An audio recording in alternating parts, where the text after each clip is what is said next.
पकीवा परदेसी कुनईंदा मोटी वरी पकीवा परदेसी कुनईंदा मोटी वरी ओ दाऊं न कर दिल चरी अबू सुफियान ने ज़मानी जवे अला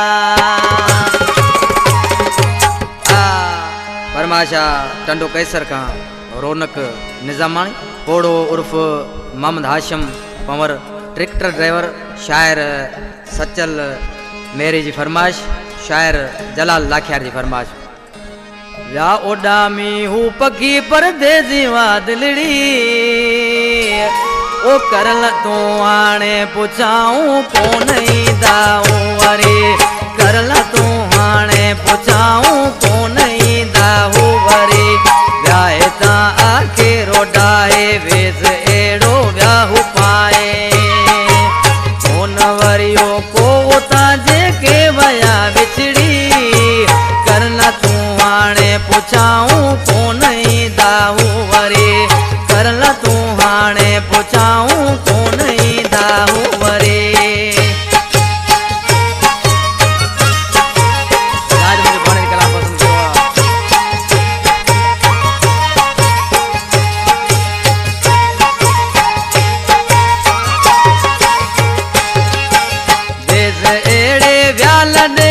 सब कुछ हिते व्या छदे सब कुछ हिते हूँ व्या छदे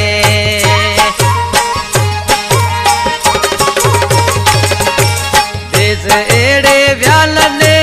सब कुछ हिते व्या छदे सब कुछ हिते हूँ व्या छदे व्या अंगण खाली करे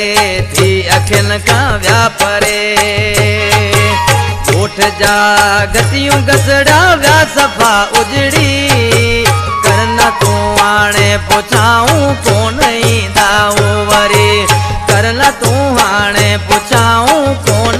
दाऊ वरी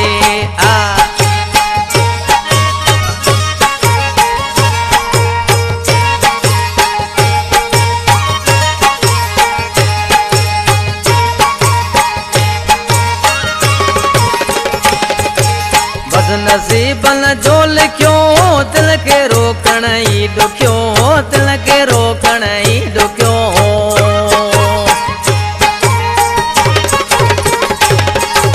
बस नसीबन जो लिखियो दिल के रोकण ही दुखियो दिल के रोकण ही दुखियो क्या रवाना दूर जानी वा सफा मजबूर जानी दिल के सारी दे सफा सजू रातियों क्यों गुजरी करल तू हाणे पुछाऊं कोन दाऊ वरी करल तू हाणे पुछाऊं कोन दाऊ वरी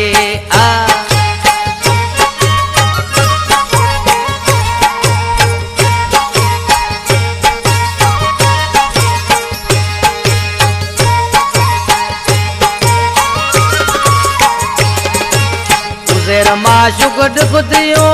रोई निज़ामानी पयो रोई निज़ामानी पयो